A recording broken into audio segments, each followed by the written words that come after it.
제가 말씀을 전하면서 그 한 분의 할머니를 소개시켜 드리려고 합니다. 이 할머니가 굉장히 기쁜 얼굴로 이렇게 사진을 찍은 모습을 하나 보여드릴 텐데요.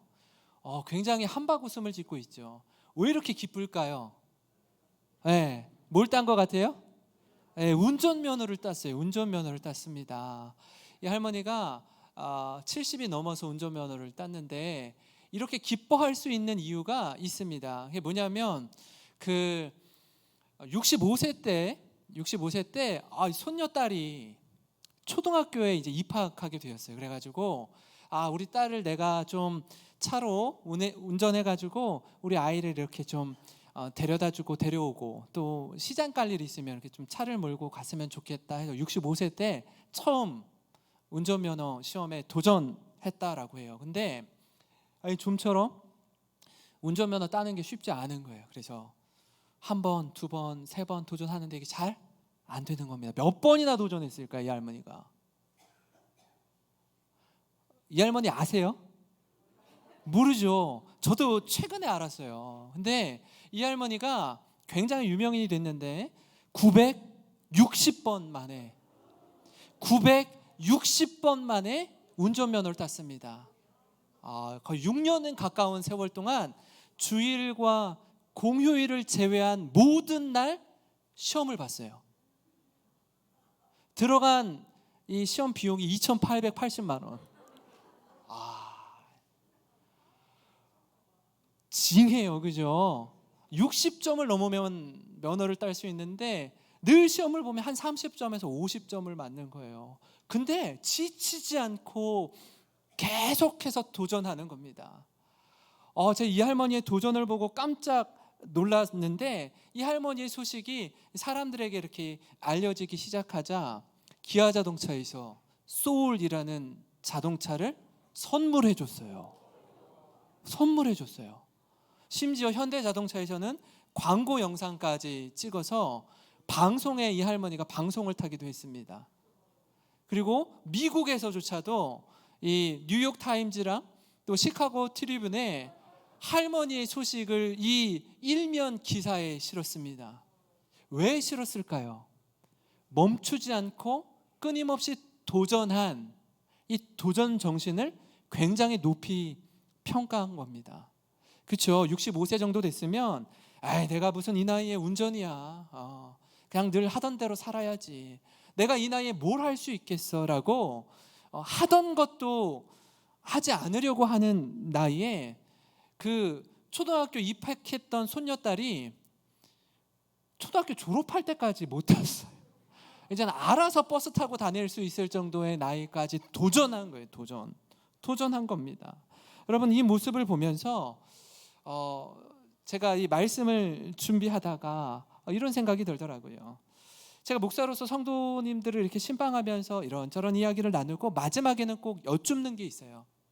성도님, 집사님, 혹시 기도하고 있는 제목 있으면 말씀해 주시면 함께 기도하겠습니다 라고 말씀을 드려요. 그러면 이제 대부분의 경우 이렇게 말씀하십니다. 목사님, 이제 수능이 한 달밖에 남지 않았는데 우리 자녀가 고3 수험생입니다. 또 지금까지 열심히 공부했는데 수고가 헛되지 않도록 또 시험에 또 이렇게 실수하지 않도록 위해서 기도해 주십시오.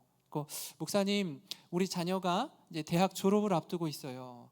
취업을 준비하고 있는데 또 좋은 직장에 취업할 수 있도록 기도해 주십시오. 우리 자녀가 결혼 정년기에 있습니다. 좋은 배우자 만나서 복된 가정 이룰 수 있도록 기도해 주십시오. 우리 남편이 승진을 앞두고 있습니다. 자연스럽게 또 아주 기가 막힌 타이밍에 적절하게 승진할 수 있도록 기도해 주십시오 라고 기도 제목을 부탁을 합니다. 근데 그 기도 제목 중에서 가장 간절하고 절박하게 기도 제목을 주시는 우리 성도님이 계셔요. 그 기도 제목이 뭔가 하니 가족의 영혼 구원이에요. 목사님, 우리 남편이, 목사님, 우리 자녀가, 목사님, 우리 연로하신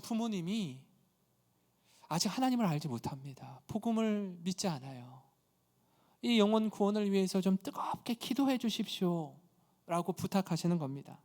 다른 어떤 기도보다 최우선 순위를 두고 기도하는 겁니다. 여러분, 왜 그렇습니까? 이 땅에서 잘 먹고 잘 사는 것, 좋은 대학 가고 가정을 이루고 취업하는 것 다 했다라고 해도 영혼의 구원을 얻지 못하면 여러분, 그것만큼 안타까운 것이 없기 때문에 그렇습니다. 그래서 저는요, 주님 앞에서 이 기도의 제목을 놓고 기도하는 우리 성도님들을 생각할 때에 하나님 앞에 엎드려서 기도하지 않을 수가 없어요. 이 일을 위해서 얼마나 이런저런 모양으로 그 영혼의 구원을 위해서 기도하는지 고군분투하는 우리 성도님들을 생각할 때면 가슴이 먹먹해집니다. 그런 측면에서 여러분, 오늘 말씀은 한 영혼이 하나님께로 돌아오기까지 복음 전도자가 얼마나 애쓰고 수고하는지 그 구원의 여정들을 우리가 볼 수 있는데, 이 복음을 전하는 이 전도라는 게 뭔지 이 시간에 함께 나누고 이 전도에 도전하는 우리 모든 성도 되시기를 주님의 이름으로 축원합니다. 첫 번째로요, 전도란 내가 아닌 예수님을 전하는 것입니다. 우리가 지금 새생명 축제를 11월 20일에 앞두고 있습니다. 한 달여 정도 남았는데요, 오늘 또 태신자 작정 카드를 써서 제출하게 됩니다. 특별히 바울이 복음을 전할 때에 그가 가지고 있었던 선명한 한 가지 핵심 키워드가 있었어요. 그건 뭐냐면, 이 전도라는 건 바울 자신, 내가 누구이고 내가 얼마나 똑똑하고 잘났는지 전하는 게 아니라 복음이신 예수 그리스도를 전하는 것임을 분명히 했습니다. 오늘 말씀 5절인데요, 이 말씀을 좀 마음에 새기면서 함께 읽으면 좋겠습니다. 같이 읽겠습니다. 시작. 우리는 우리를 전파하는 것이 아니라 오직 그리스도 예수의 주 되신 것과 또 예수를 위하여 우리가 너희의 종된 것을 전파함이라. 아멘. 여러분, 믿습니까? 우리를 전하는 게 아니래요. 예수 그리스도를 전한다라고 분명히 말씀하고 있습니다. 우리가 전하는 이 메시지, 다시 말하면 내가 이 예수님을 전하는 데 있어서는 내가 여러분의 종이 되는 것을 주저하지 않습니다. 그러니까 나의 어떠함을 드러내기를 원하지 않아요. 나는 한없이 낮아져서 종과 같이 되어도 무방합니다. 전혀 개의치 않습니다. 누구만 전해진다면, 예수 그리스도의 십자가 복음만 여러분의 가슴에 깊이 새겨진다면 저는 어떠하든지 무방합니다 라고 말하는 확신에 찬 바울의 메시지를 들을 수 있습니다. 여러분, 이 마음가짐이 너무 중요한 게, 우리가 복음을 전할 때 우리 얘기를 할 때가 많아요. 그러니까 십자가의 예수 그리스도보다는 예수님 때문에 내가 얼마나 잘 됐는지, 예수님 때문에 내가 어떻게 높아지게 되었는지, 얼마나 누리고 살게 되었는지, 이게 자꾸 방향이 이쪽으로 흘러가는 겁니다. 처음 시작은 예수 그리스도로 시작했다가 결국 내 자랑으로 끝날 때가 있습니다. 바울은 여기서 이 부분을 다룹니다. 우리가 우리를 전파하는 게 아니라고요. 내가 어느 대학 나왔고, 내가 얼마나 잘 살고, 내가 얼마나 유명해졌고, 내가 나를 드러내는 게 아니라 나와 함께 하시는 예수 그리스도, 그분을 전하는 것입니다. 사랑하는 성도 여러분, 하나님께서 우리에게 허락하신 삶의 자리, 사명의 자리에서 이 마음의 중심을 가지고 복음이신 예수님을 전하는 저와 여러분이 되기를 주님의 이름으로 축원합니다. 여러분, 그런가 하면요, 전도란 두 번째로 내 능력이 아닌 하나님의 능력을 힘입어 전하는 겁니다. 여러분, 이걸 우리 가슴 깊이 새겨야 할 메시지인데요, 성도들이 모이고 교회가 성장하면 그 틈을 비집고 들어오는 것이 교만이라는 씨앗입니다. 이건 비단 목회자만 해당되는 게 아니고 성도들에게도 동일하게 해당하는 경고의 메시지입니다. 제가 무슨 말씀을 드리려고 하냐면, 간증에 대한 장점이 굉장히 많이 있지만 한편으로는 우리가 조심해야 하는 것 중에 하나가, 이 간증을 통해서 나도 모르는 사이에 자꾸 내가 드러나는 거예요. 내가 주목받고 드러나기 때문에 그렇습니다. 제가 이 말씀을 준비하면서 사도행전 3장에 나오는 그 나면서부터 걷지 못하는 안진뱅이를 일으킨 사건 있잖아요. 이게 생각이 나더라고요.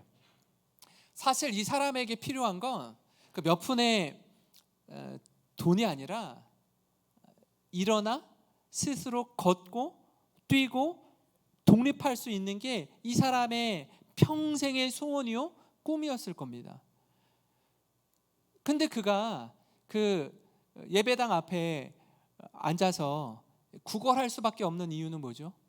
그렇게 할 수 있는 사람이 없기 때문에 그런 거예요. 그저 하루 구걸해서 하루 먹고 사는 것, 이것 외에 그의 최선이 없기 때문에 그런 것 아니겠습니까? 그때 베드로와 요한이 성전에 들어가다가 그와 눈이 마주칩니다. 긍휼의 눈빛으로 쳐다보죠. 돈 한 푼 달라고. 근데 그에게 베드로와 요한이 이렇게 선포합니다. 사도행전 3장 6절에 베드로가 이르되 은과 금은 내게 없거니와 내게 있는 것을 이것을 내게 주노니 나사렛 예수 그리스도의 이름으로 일어나 걸으라. 이렇게 선포하는 거예요. 베드로에게 있었던 것은 다름 아닌 나사렛 예수 그리스도의 이름, 그분의 권능이었습니다. 그리고 오른손을 잡아 일으키니 평생에 일어나 본 적이 없었던 그가 일어나 걷기 시작하고 뛰기 시작한 겁니다. 그리고 하나님께 영광 돌리는 찬송을 올립니다. 여러분, 이 모습을 본 주변에 많은 사람들이 있었습니다. 누구를 주목할까요? 그 안진뱅이를 일으킨 베드로와 요한을 주목하기 시작하는 거예요. 그때 베드로가 백성들에게 한 말을 여러분 꼭 기억하시면 좋겠는데요. 사도행전 3장 12절입니다. 우리 같이 한번 읽겠습니다. 시작. 베드로가 이것을 보고 백성에게 말하되 이스라엘 사람들아, 이 일을 왜 놀랍게 여기느냐? 우리 개인의 권능과 경건으로 이 사람을 걷게 한 것처럼 왜 우리를 주목하느냐? 베드로가 뭐라고 얘기해요? 왜 우리를 주목하느냐? 이거 내가 한 것 아니다라는 거예요. 내 개인의 경건과 능력으로 한 기적이 아니다.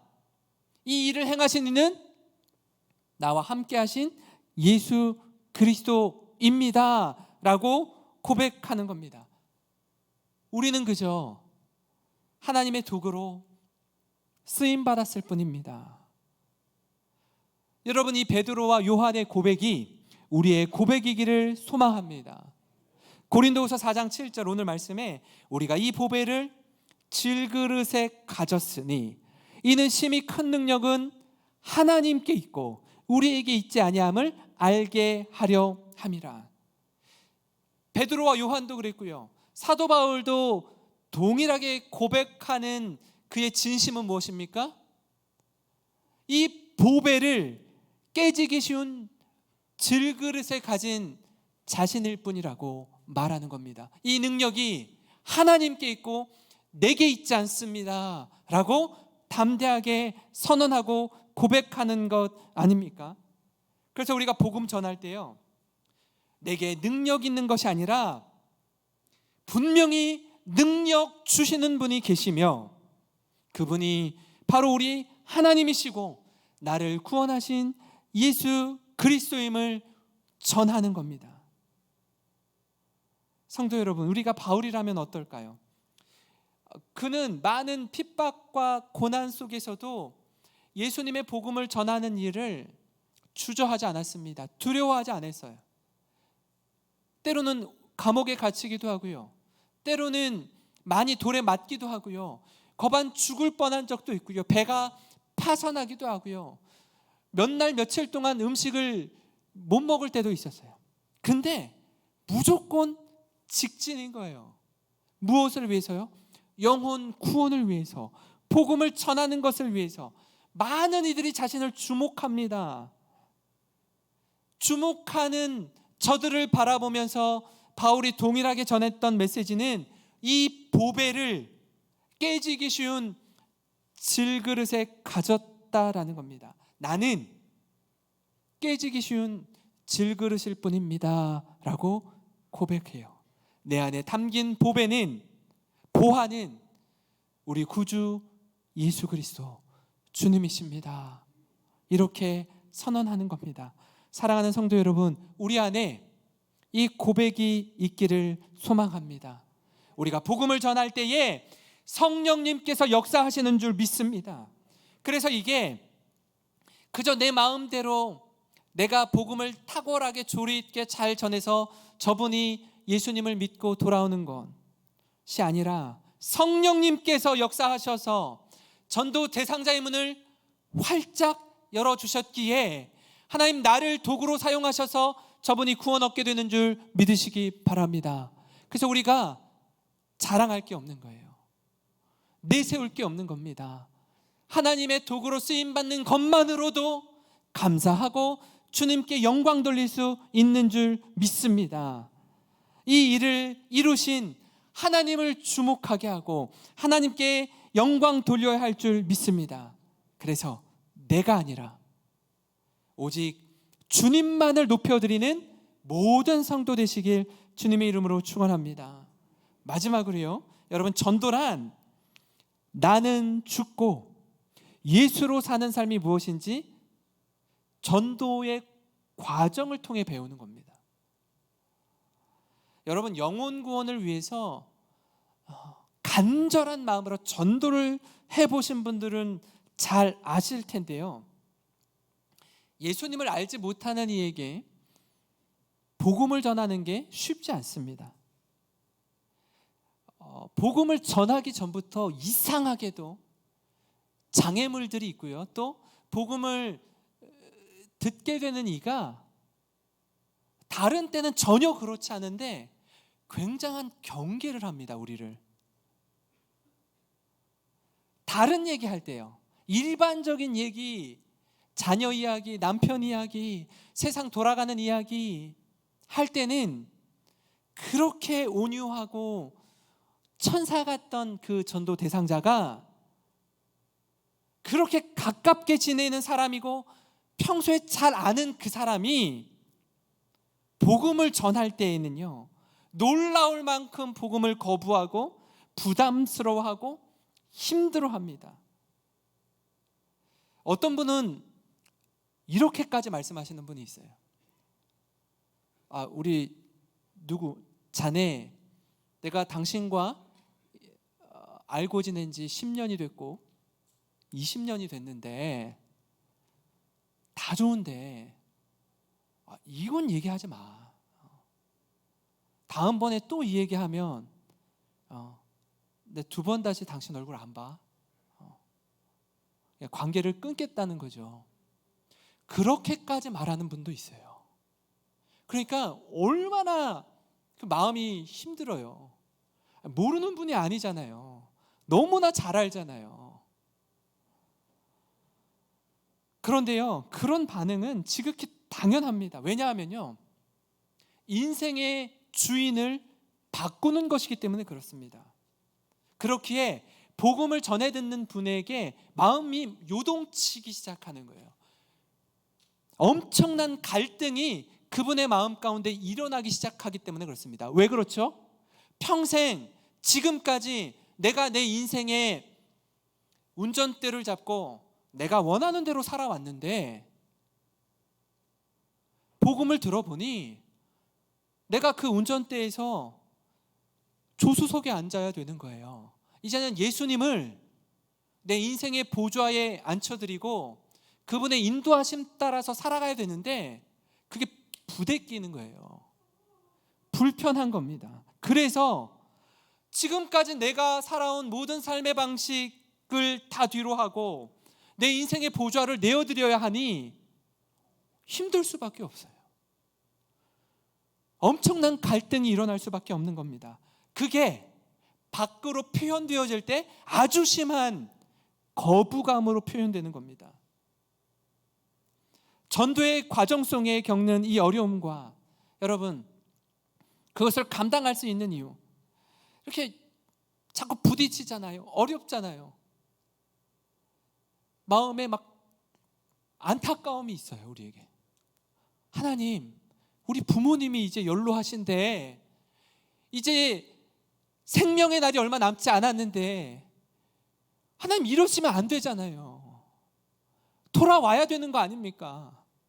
내 동생, 우리 형, 누나, 언니 돌아와야 되는 거 아닙니까? 그 과정 속에 가족들마저도요, 아유, 예수에 미쳐가지고 저래, 뭘 몰라서, 돈이 없으니까 저렇지, 이런 소리 하고요, 굉장히 무시를 당할 때가 있습니다. 바울이요 이렇게 선언합니다. 8절부터 10절을 현대인의 성경으로 보면요, 그럼 모든 고난을 이렇게 어떻게 감수해내는지 고백하는데요, 우리가 모든 일에 괴로움을 당해도 꺾이지 않으며 난처한 일을 당해도 실망하지 않고 핍박을 받아도 버림을 당하지 않으며 맞아서 쓰러져도 죽지 않습니다. 우리가 이렇게 항상 예수님의 죽으심을 몸소 체험하는 건 예수님의 생명이 우리 몸에 나타나게 하려는 것입니다. 복음을 전할 때 이런 일들을 겪어요. 어려워요. 힘듭니다. 사방이 꽉 막혀 있고 답답한 일들로 가득한 것 같습니다. 사람들이 가만두지 않거든요. 배후의 사탄이 그 영혼이 주님께로 돌아오는 그걸 사탄이 가만 보고 있겠습니까?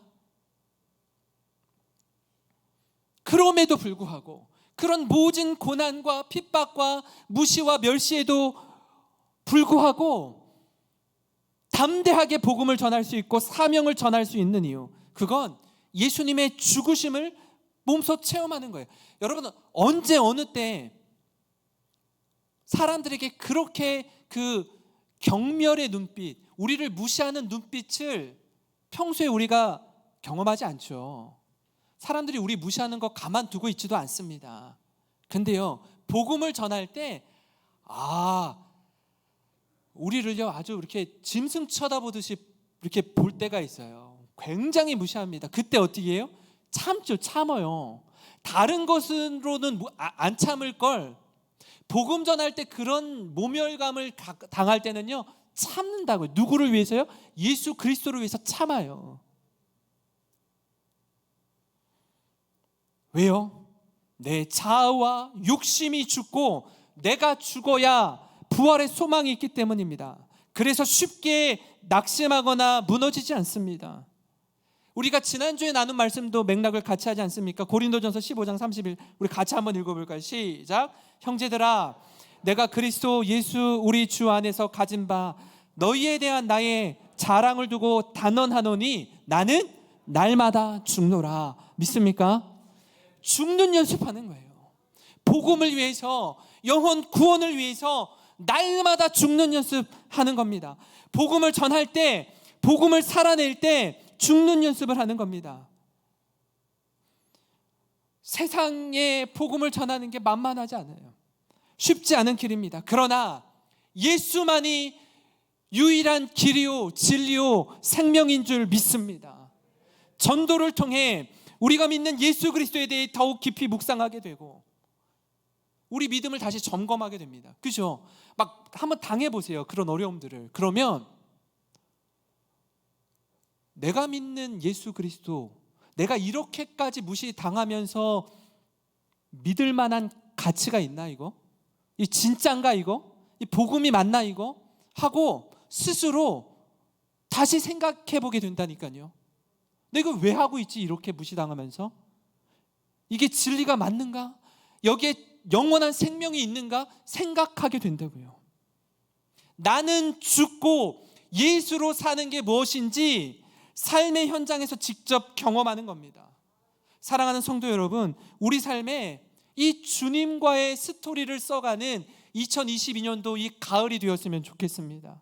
이 새생명 축제가 되기를 소망합니다. 제 서두에 말씀드렸잖아요. 그 할머니 이름이 차사순 할머니, 차 사달라는 이름과 되고 차사순 할머니. 그 할머니가 960번을 도전했어요. 운전면허 따기 위해서. 우리가 복음을 전할 때 아마 말씀드린 것처럼 이웃이나 직장 동료나 모르겠어요. 근데 가족에 대해서는요, 여러분, 죽을 때까지, 호흡 있을 때까지 포기 못하지 않습니까? 도전하는 겁니다. 계속 마음 문을 닫고 있더라도 뜨겁게 위에서 눈물로 기도할 뿐 아니라 도전하는 거예요. 복음을 전하는 겁니다. 하나님 살려주십시오. 전도에 도전하시기 바랍니다. 우리를 통해 주님께로 나오는 이 한 영혼에게 우리가 해줄 수 있는 인생의 가장 큰 선물은, 그분에게 선물은 돈 몇십만 원 쥐어주는 것, 그가 갖고 싶어하는 거 사서 갖다 주는 것보다 평생에 우리에게 고마워하고 감사할 선물은 뭐냐면 복음을 통해서 구원 얻는 선물이에요.